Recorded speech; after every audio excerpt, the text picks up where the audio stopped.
전주에 이어서 일곱 침례에 대해서 우리 보겠어요. 일곱 침례가 중요한 이유는 침례를 받아야 구원받는다, 이런 행위 구원을 가리키는 사람들이 많기 때문에 여러분이 정확하게 알아야 돼요. 일곱 침례를 모르게 되면 그 사람들을 반박할 수가 없어요.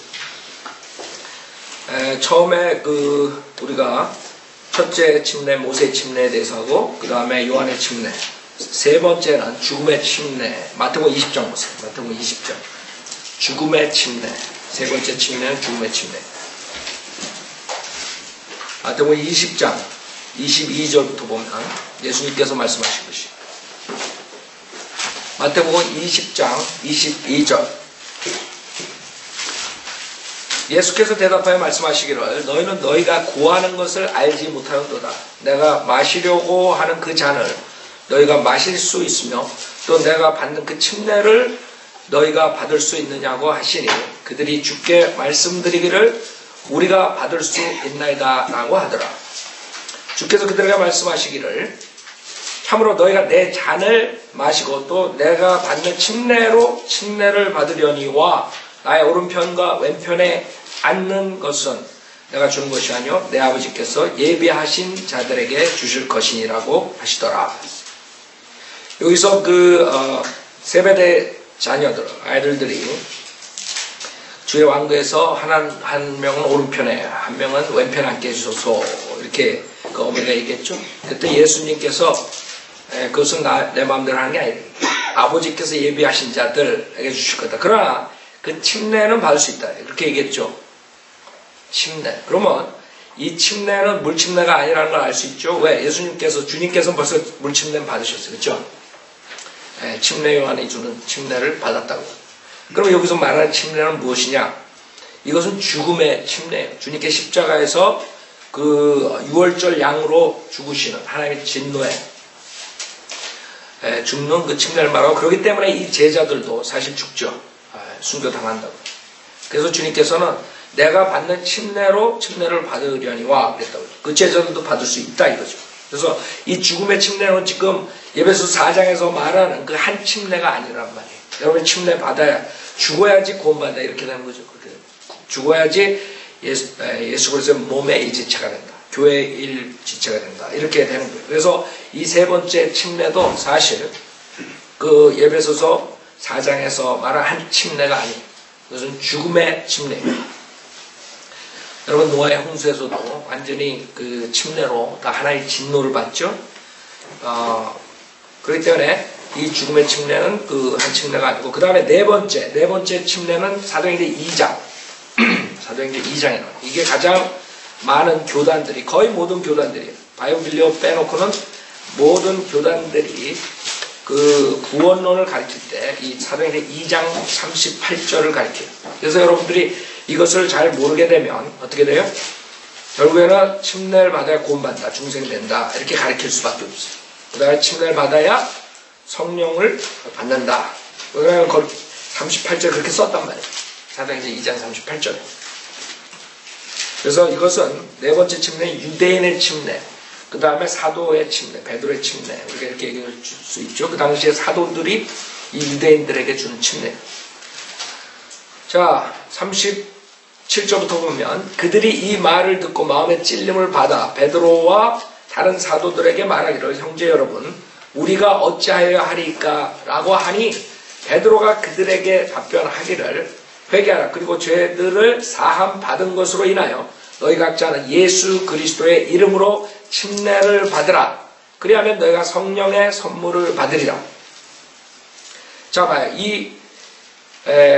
2장 38절을 그대로 지금 만약에 적용시킨다면 여러분들이 죄사함 받은 것으로 인해, 거기서부터 좀 틀리죠? 그 다음에 너희 각자는 예수 그리스도의 이름으로 침례를 받아. 그것도 틀리다. 그리하면 너희가 성령의 선물을 받으리라. 그것도 틀리다. 여러분, 성령의 선물을 침례 받으면서 받아야 그거 틀리단 말이에요. 그래서 여러분들은 여기서 38절에서 말하는 그들이 누구냐? 그들은 이스라엘 백성들이 주님께서 메시아로 오셨는데 그 주님을 알아보지 못하고 죽였다. 이게. 지금 그 일에 대한 증거예요. 그래서 32절부터 보면 이 예수를 하나님께서 살리셨으니 우리 모두가 그 일에 관한 증인이라. 그러므로 그가 하나님의 오른손으로 높임을 받고 또 아버지로부터 성령의 약속을 받아서 지금 너희가 보고 듣는 이것을 부어주셨느니라. 오순절날 일어났던 일이죠. 성령이 임하는 장면이에요. 다윗은 하늘들로 올라가지 못하였으나 스스로 말하기를 주께서 내 주께 말씀하시기를 내가 내 원수들을 내 발판을 삼을 때까지 너는 내 오른편에 앉아있으라 하셨도다 하였으니 그러므로 하여 이스라엘의 온 집이 분명할 것을 했죠. 여기 이방인이 전혀 없어요. 지금 여기 사도행전 2장에서 말하는 대상들은 이스라엘 온 집이라. 그래서 여러분하고 상관없어요. 여러분이 이스라엘 온 집이 아니잖아요. 그 당시에 이스라엘 백성들이 자기의 메시아를 죽였단 말이에요. 그래서 그것을 증거하는 거예요. 이스라엘의 온 집이 분명히 알 것은 너희가 십자가에 못 박은 이 예수를 하나님께서 주와 그리스도가 되게 하신 것이라고 하더라.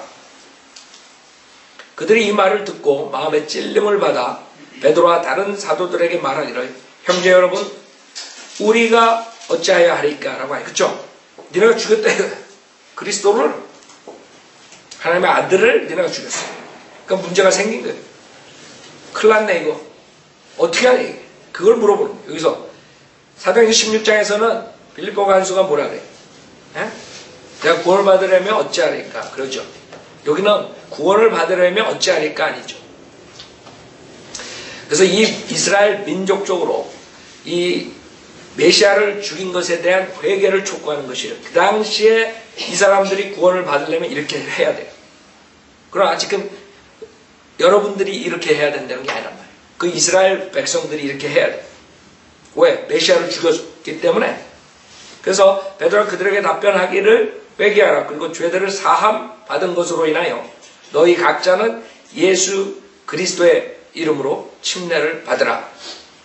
즉 죄들을 사함 받은 것으로 인해 그 이스라엘 백성들이 주님께서 동물의 피로 임시적으로 제사함을 해주셨죠. 그렇죠? 그렇기 때문에 여러분은 예수 그리스도를 믿고 구원을 받고 제사함을 받는 것이에요. 지금 이 문맥상에서 여러 가지가 지금 여러분하고 맞지가 않아요. 그 다음에 너희 각자는 예수 그리스도의 이름으로 침례를 받으라 했다. 그러나 우리 마태복음 28장에서 아버지와 아들과 성령의 이름으로 침례를 받는다. 그렇죠? 그게 틀린 점을 알아야 된다. 그 다음에 그리하면 너희가 성령의 선물을 받으라. 그 당시에 이런 회개, 그 다음에 유대인들의 그 집단, 민족적으로 그 메시아를 죽인 것에 대한 회개를 하지 않고 침례를 받지 않으면 어떻게 돼요? 성령의 선물을 받을 수가 없는 거예요. 그래서 이것은 그 템포럴, 일시적인 그런 이스라엘 백성에 주는 교리란 말이에요. 여러분이 지금 이렇게 하는 게 아니에요. 그래서 이 약속은 너희와 너희 자녀에게 한 것이며 또한 먼 곳에 있는 모든 사람, 즉 우리 하나님께서 부르실 모든 사람에게 하신 것이라. 이것도 많은 사람들이 또 젠타일이라고 생각하지만 아니라고요. 여러분 다니엘서니 이런 데 보면은 먼 곳에 있는 사람들 주님께서 구약에 예언하셨다. 그 사람들이 누구예요? 이스라엘 백성들이 각 나라에 퍼져 있는 사람들. 그런 사람들에 대해서는 얘기하는 거예요. 집안 여러분들 이방인들 그런 다른 곳에 있는 사람들 그게 아니에요. 이스라엘 백성들을 말하는 거예요. 주시다. 그래서 40절에 보면 또 여러 가지 다른 말로 증거하고 권고하여 말하기를 너희는 이 사악한 세대로부터 구원을 받으라고 하더라. 그렇죠? 왜? 왜 사악한 세대? 메시아를 죽인 거예요. 주시들이. 네. 그래서 여러분들은 지금 성령을 이렇게 받는다는 곤란해. 예배소서 보세요. 여러분들이 성령을 받을 때 이런 식으로 성령을 받는 얘기예요. 예배소서 1장.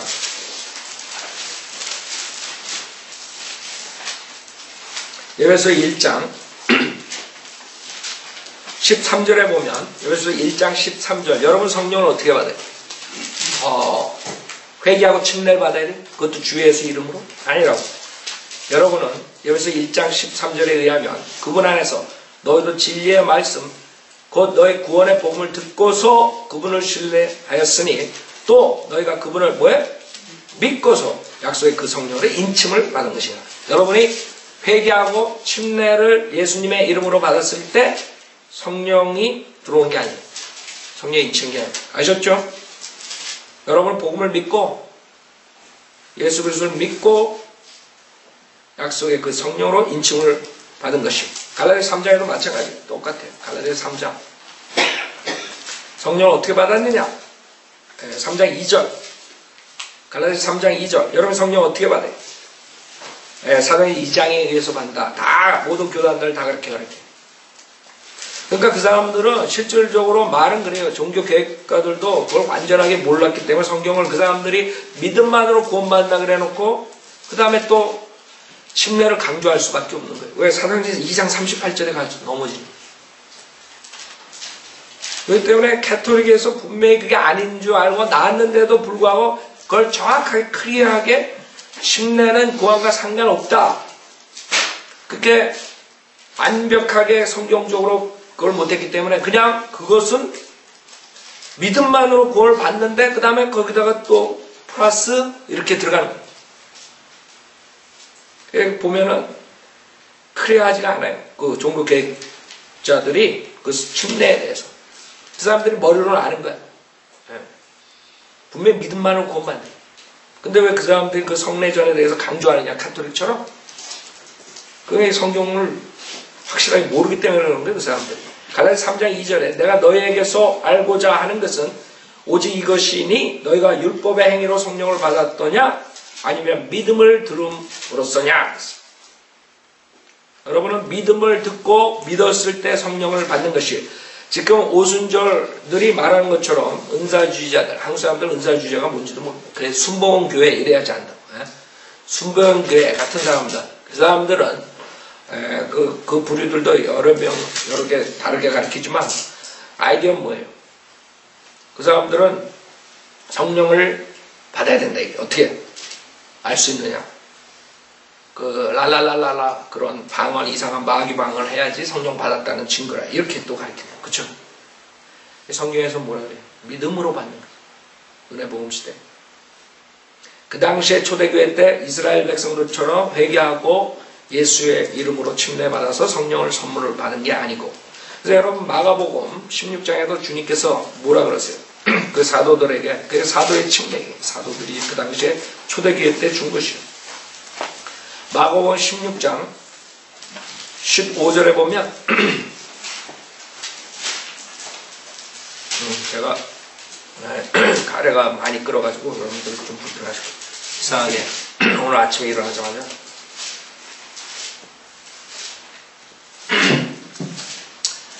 요새 여러분들 감기, 플루 이런 게 막 도와요. 마태복음 16장 15절 또 주께서 그들에게 말씀하시기를 너희는 온 세상에 가서 모든 피조물에게 복음을 전파라. 믿고 뭐해? 침례를 받는 자는 구원을 받을 것이나. 그래서 지금 믿고 침례를 받는 자는 구원을 받을 것이나를 정확하게 지금 사도행 2장 38절하고 연관하면 맞는다고. 그렇죠? 그게 사도들이 존재.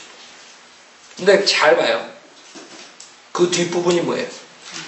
믿지 않는 자는 정죄함을 받으리라 그랬단 말이에요. 무슨 말이에요? 요게 침례를 안 받는 자는 정죄함을 받으리라 안 말했다. 그래요. 이중적으로 적용이 될 수 있는 거예요. 그 당시에 사도행전 2장 38절도 이게 적용될 수가 있고 우리 교회 시대에 적용돼요. 우리 교회 시대는 뭐예요? 믿지 않는 자는 정죄함을 받는 것입니다. 그때 클리어하라.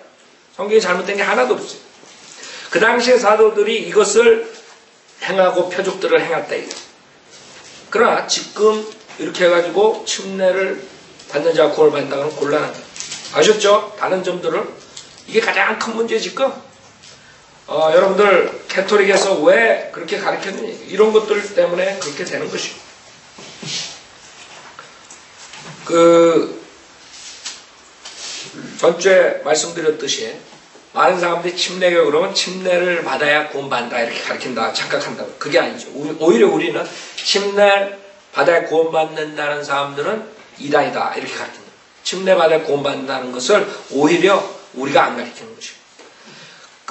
지금 캐톨릭에서 얼마나 많은 사람들을 속였냐면 하다못해 그 개신교 사람들도 결국에는 거기에 완전하게 해방되지 못했어요. 그 당시에 종교 개혁자들이.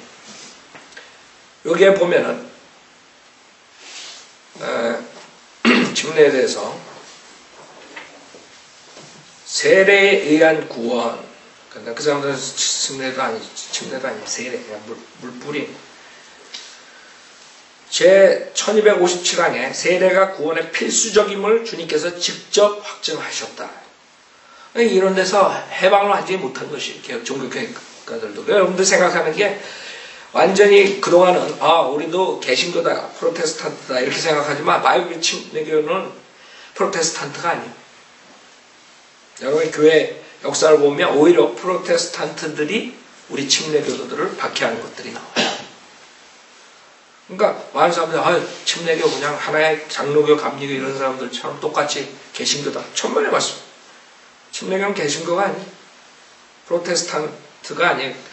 그 캐톨릭 프로테스트가 거기 캐톨릭에서 나온 집단이 아니란 말이에요. 그 전부터 있었어요. 사도 때부터 쭉 은혜복음을 전하는 사람들. 자, 그래서 이렇게 카톨릭에서 확정을 짓는 이유가 지금 본 이런 구절들 때문에 그런 것이에요. 그 다음에 1257항 영원한 지복으로 들어가는 길을 확증해 주는데 세례 외에 다른 길이 있음을 교회는 알지 못한다. 1212항 신실한 사람들은 세례로 새롭게 태어난다. 제 1213항 세례를 통해서 우리는 죄에서 자유롭게 되며 하나님의 아들들로 다시 태어나며 그리스도의 지체가 되며 교회 안으로 연합된다. 하여간에 그 수두룩한 데서 로마 카톨릭이 세례를 줌으로써 중생시킨다, 거듭난다, 구원시킨다 이랬단 말이에요.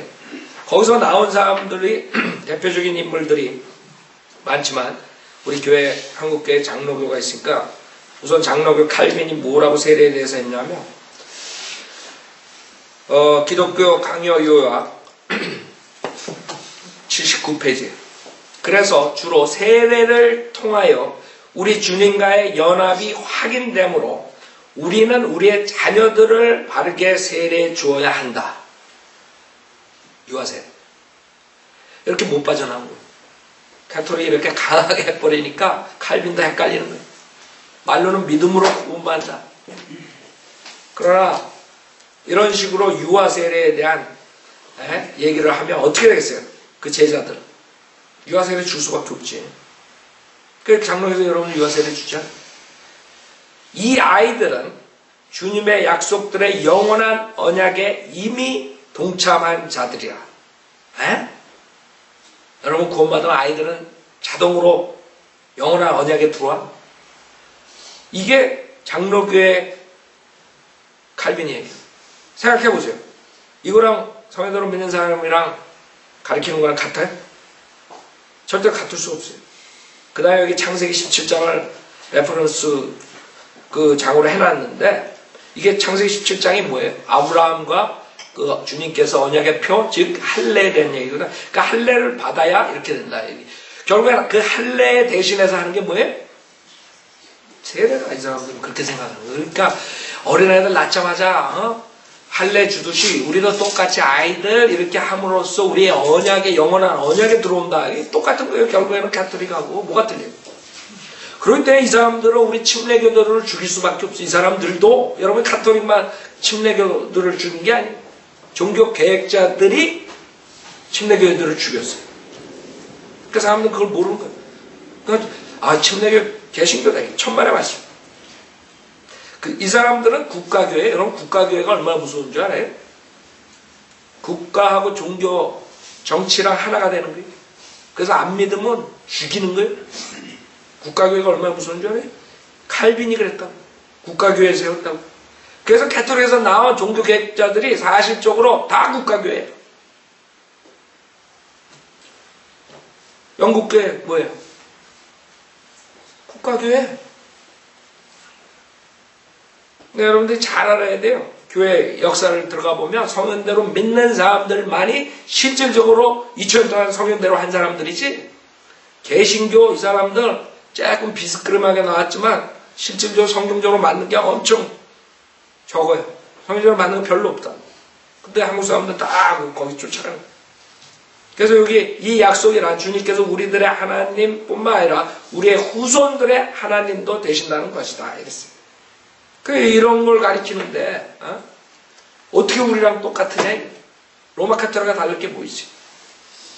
그래서 그 사람들은 유아 세례에 강조를 하는 것이요. 강조를 하기 때문에 침례교들이 성경적으로 하는 데에 대해서 굉장히 반감을 갖고 하다못해 미국에 들어와서까지도 죽인 거예요. 여러분들 많은 사람들이 미국의 종교 자유를 위해서 왔다 그러지만 실질적으로 종교 핍박을 받아서 온 사람 중에 국가교회를 그대로 하는 개신교들이 많았다. 청교도들도 마찬가지고 침례교도들이 그 당시에 핍박을 받은 것이고 여기 들어와서까지도 교회 역사를 보면 여러분 그 당시에 마틴 루터랑 같은 동시대에 살았던 유명한 개혁가가 있어요. 찌빙글리라 쭈빙글리 많이 들었죠? 여기 보면은 이게 피 흘린 발자취 페이지 7인데 쭈리에서는 찌빙글리와 제침례교도들 사이에 우리 조상들이라 많은 논쟁이 벌어진 후 의회는 한 법령을 제정하였는데 이는 곧 전에 즉 유아 때 침례 세례를 받은 사람이 다시 침례를 받으려고 한다면 이들을 물속에 집어넣어서 죽여야 한다는 것이다. 이게 찌빙글리가 종교개혁자가 하고 실행한 거예요. 국가교회들이. 그래서 여러분들 내가 보통 한국 사람들 워낙 무지하니까 그냥 캐톨릭, 개신교 이렇게 나누지만 우리는 사실 개신교가 아니에요. 캐톨릭에서 박해받을 뿐만 아니라 종교 개혁가들한테도 박해받은 게 우리 조상들이에요. 그걸 알아야 돼요, 여러분. 절대로 장로교, 감리교, 침례교 다 똑같은 개신교 이런 곤란한 거 우리는. 우리 아니라 그 사람들은 카톨릭에 있는 것을 그대로 가지고 나온 사람들이. 그래서 여기 뭐라 그러느냐?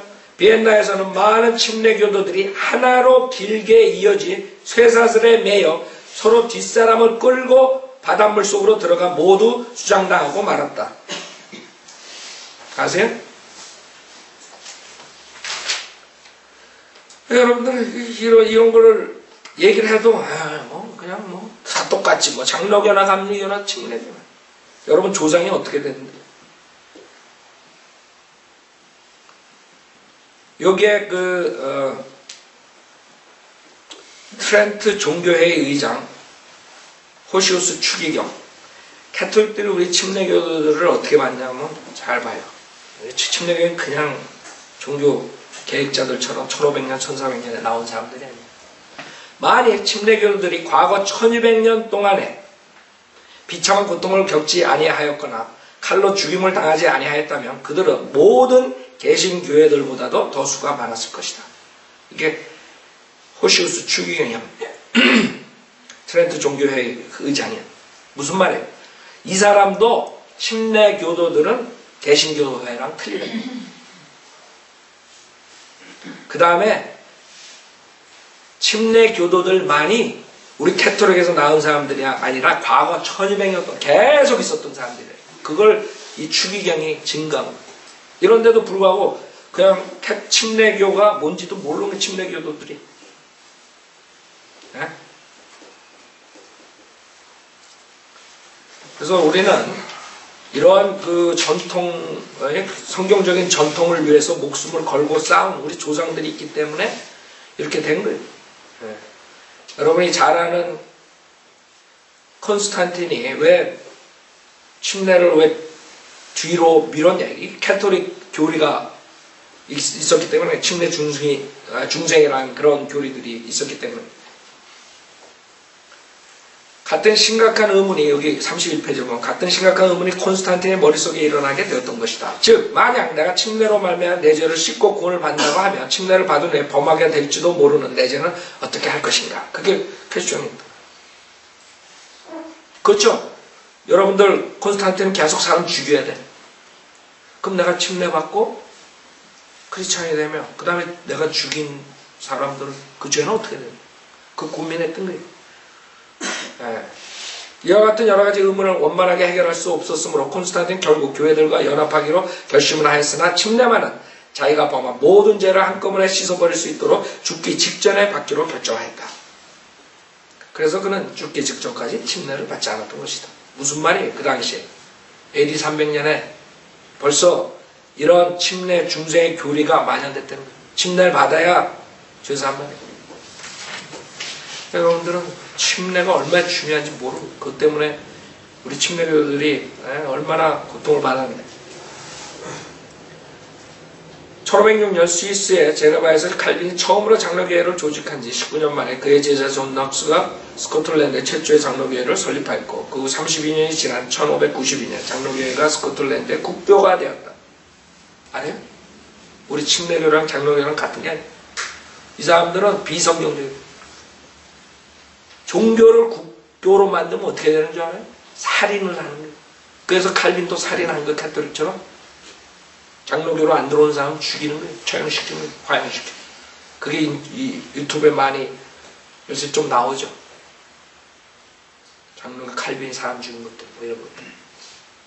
그래서 사람들은 칼빈 아주 우상 숭배한다고. 칼빈이 어떤 사람이었는데. 종교개혁에 요구되는 모든 어려운 일들이 벌어지고 있었을 때 개혁자들에게 끊임없이 귀중한 원조를 제공하여 준 것은 다름 아닌 재침례 교도였다. 여러분들이 종교 개혁자들은 대부분 가톨릭에서 나온 사람들 아세요? 그 사람들이 어떻게 빚을 받는 줄 알아요? 성령대로 믿는 사람들이 준 것이에요. 근데 이 사람들이 재침례 교도들한테 도움을 받은 다음에 어떻게 했어요? 재침례 교도들을 박해내버린 거예요. 그 재침례 교도들이 배반을 당한 거예요. 한마디로 말해서.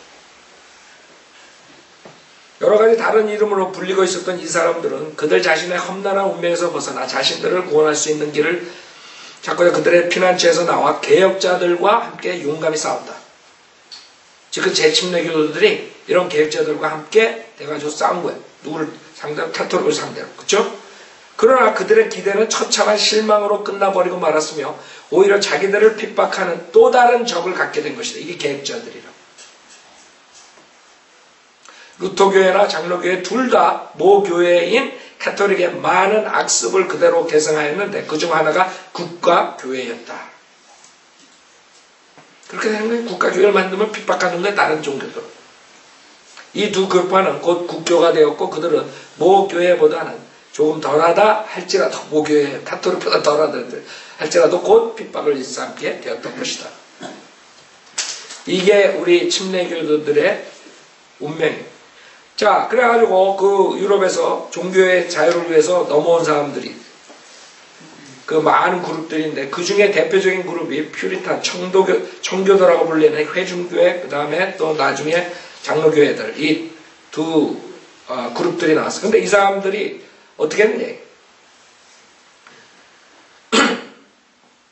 77페이지.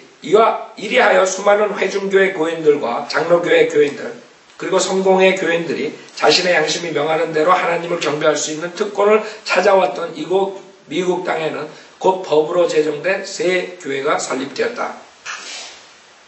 정부에서 권위를 갖고 있는 사람 외에는 아무에게도 신앙의 자유는 없었다. 여기까지 와가지고도 국가교회 체제로 돌아간다. 그래서 침례교회들이 또 핍박을 미국에서 받았던 것이요. 미국에 들어온 사람과 함께 많은 침례교도들이 분산되어 들어왔다. 미국으로 향하는 모든 선박 안에 침례교도들이 몇 명씩은 있었을 것이다. 그러나 그들은 비교적 적은 무리를 이루어왔으며 결코 큰 이민단의 형식으로는 들어오지 못하였다. 그러한 방법으로 들어오는 것이 용납되지 않았던 것이다. 그 종교 개혁을 한 그런 그룹들이 그 침례교도들을 박해하기 시작한 것이다. 그러나 그들은 곧 세계의 국가교회의 무거운 손길을 느끼기 시작했는데 복음을 전파하는 것, 그들의 자녀들이 침례받는 것을 거절한 것, 유아세례를 반대한 것, 그 외 침례교도들로서 양심적인 행동을 했던 여러 가지 것 등이 모두 무서운 범죄가 되어 체포당하고 투옥되었으며 벌금을 물었고 채찍을 맞았으며 추방당했을 뿐만 아니라 재산까지 몰수당했다. 이러한 모든 일이 이곳 미국에서 행해졌다. 그러니까 사람들은 그냥 침례교회가 똑같은 개신교회를 생각합니다. 그게 아니라 이게 법안의 일부는 다음과 같이 써 있어요. 다음과 같이 승인되었으므로 예명한다. 이 법령의 권한 아래에 있는 자로서 유아 세례를 공공연하게 비난하거나 반대하는 자 또는 그것을 인정하여 실행하고 있는 사람들을 은근히 미혹해 하는 자 그리고 그 의식을 시행할 때 고의로 그 집회를 이탈하려 하는 자는 소송의 기간이 경과되면 유죄로 인정한 후 추방의 선고를 받게 될 것이다. 그게 법안을 통과시킨 겁니다.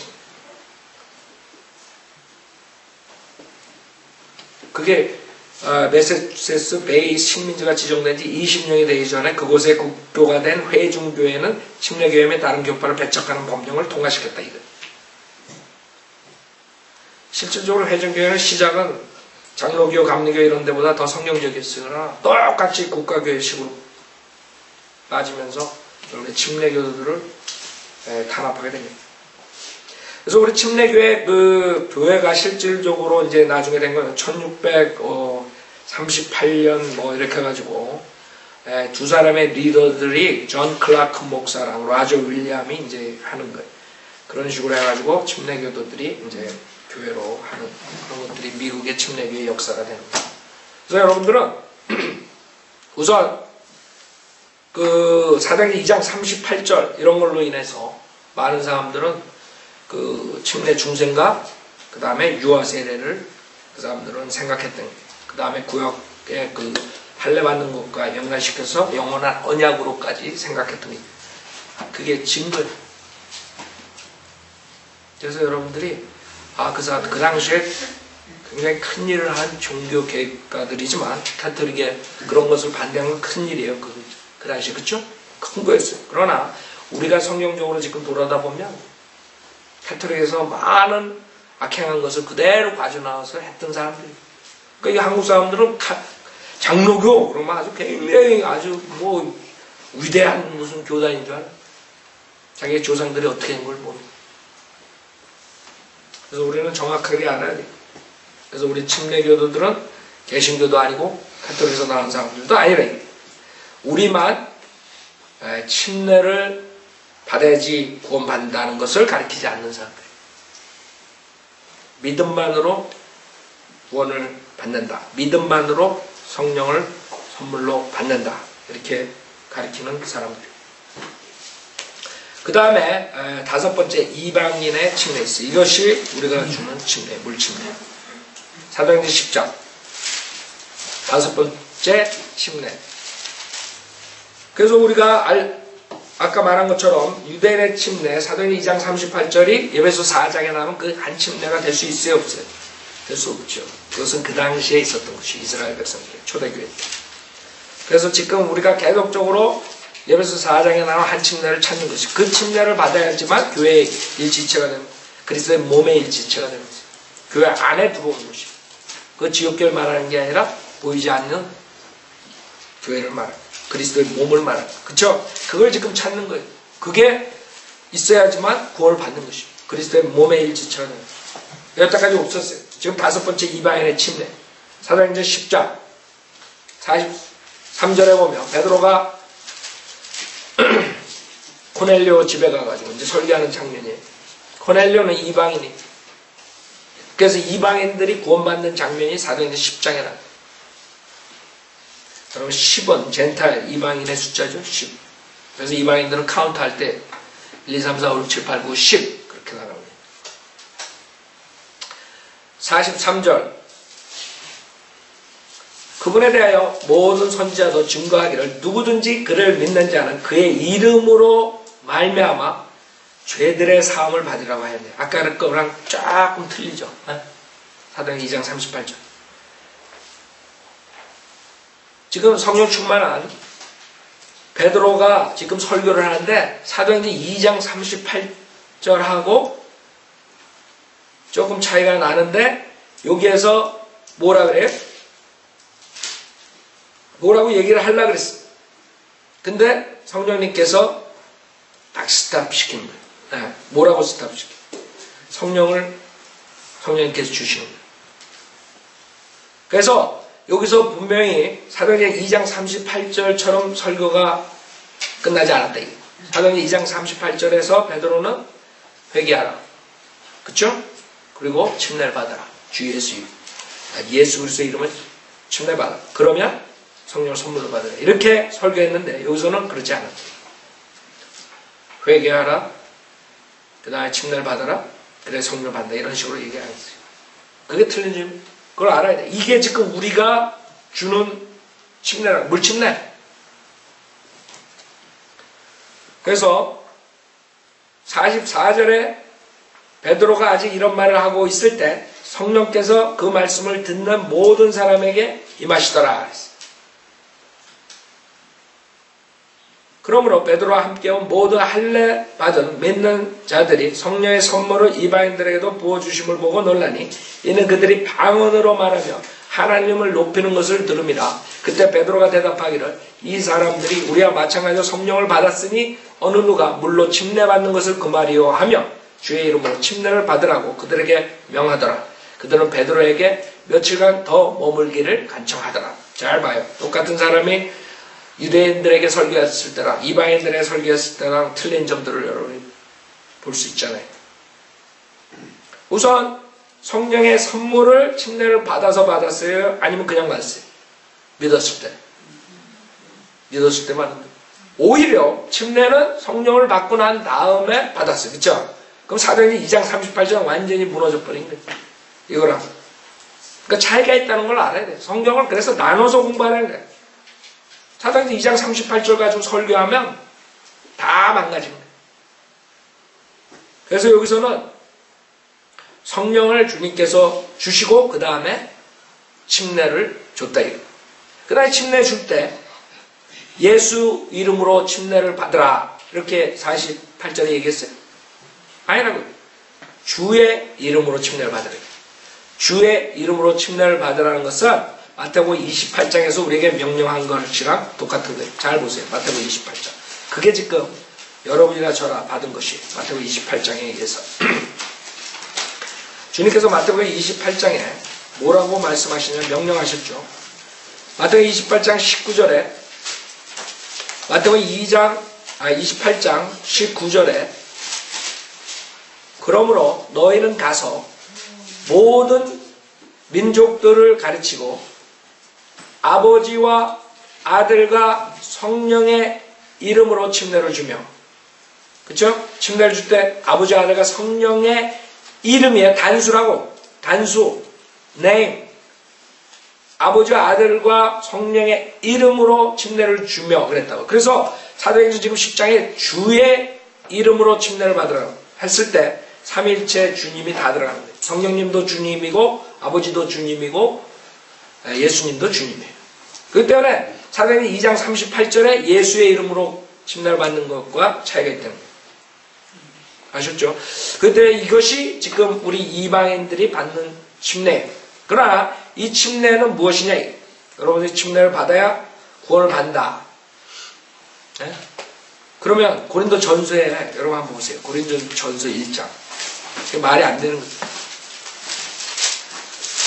고린도 전서 1장 보면은 사도 바울이 뭐라고 그러냐면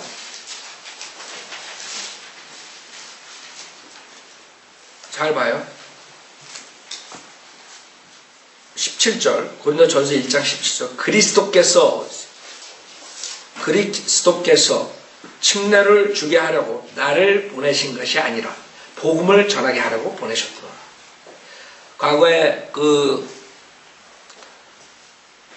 처치 오브 크라이스트 그리스도의 교회 그 목사랑 얘기를 하는데 그 자들은 5개 구절 가지고 뺑글 돈다. 물침례 구원받는다는 거.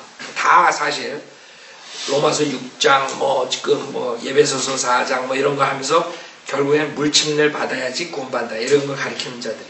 그 자들이 막 계속 얘기하면 이거 구절 봐라. 구절 가지고 계속 침례 그래요. 그래서 그 자들한테 제일 좋은 방법은 이 구절이에요. 그래 니네가 정말 물침례 받아야 구원받는다 그러면 이건 왜 그러냐. 할 말 아무 말 못해. 만약에 사도 바울이 침례를 줘야 받는다고 가르쳤으면 왜 이렇게 얘기를 하느냐. 할 말 없지, 내가. 할 말 없는 거야. 그쵸? 그래서 여러분 이 구조는 항상 가지고 있어야 돼요. 물침례 전하는 사람들. 할 말 없는 거예요. 만약 침례가 구원을 시킨다면 왜 침례를 주려고 보낸 게 아니라 침례 준 적이 없다. 이거 누구 몇 명 빼놓고 그거 왜 그랬잖아요. 14절에 내가 하나님께 감사하는 것은 내가 크리스포와 가요 외에는 너희 가운데 아무에게도 침례를 주지 아니하였으며 만약 침례가 구원을 준다면 왜 안 주냐. 그래서 여기 이 구절이 가장 좋아요. 여러분들이 그런 사람들한테 반박하는 구절은 자 베드로전서 3장 보세요. 이 물침례에 대해서 베드로전서 3장 그래서 물침례는 뭐예요? 그 물침례를 줌으로써 구원을 받는 것이 아니라 그 주님의 죽음과 장사됨과 부활하심을 상징적으로 모형적으로 나타내는 것이라. 성경에서 베드로전서 3장 21절에 보면 물은 예수 그리스도의 부활하심으로 인하여 이제 우리를 구원하는 왜? 모형이라 했어요. 모형. 곧 침례라. 이것은 육체의 더러움을 제거하는 것이 아니라 하나님을 향한 선한 양심의 응답이라. 그래서 침례가 뭐냐? 물침례가 뭐냐? 그러면 육체의 더러움을 제거하는 것이 아니라 있어요. 그 사람들은 육체의 더러움을 제거한다 그래요. 그래서 유아세를 주면 죄사함을 받는다 이렇게 얘기하고 성경은 분명하게 뭐라 했어요?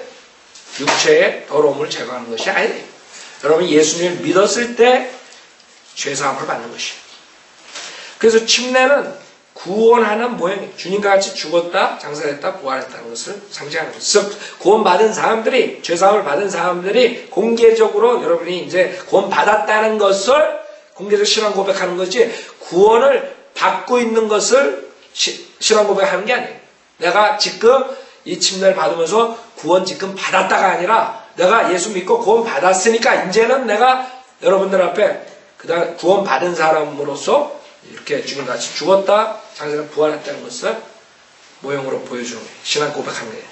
차이점 알아요? 그 사람들은 신앙 고백이 뭐예요? 침례를 받을 때 신앙 고백하는 구원 받는 게 그 자리에서. 그러나 우리는 구원 받은 사람들이 공개적으로 신앙 고백. 그 차이점이에요. 분명히 여기서는 육체 더러움을 제거하는 것이 아니라 하나님을 향한 선한 양심의 응답이라. 구원 받았으니까 선한 양심이 있는 거예요. 그렇죠? 구원 안 받은 사람은 어디 선한 양심이 있어? 그러니까 예수 그리스도 믿고 죄사함 받은 사람만이 이걸 할 수 있는 거예요. 선한 양심의 응답이에요. 클리어해요? 그게 우리가 주는 물침례고 이것은 삼위일체 하나님의 이름으로 우리가 침례를 주는 것이에요. 그래서 지금 5가지 침례에 대해서 공부했는데 예배서 4장에 나오는 침례가 아직까지 안 나왔어요. 시간상 아무래도 1시간 더 해야 될 것 같아요. 1시간이 아니라 중간에서 끝나더라도 다음 주에 이어서 6번째, 7번째 침례에 대해서 공부하겠습니다. 여기서 마치겠습니다.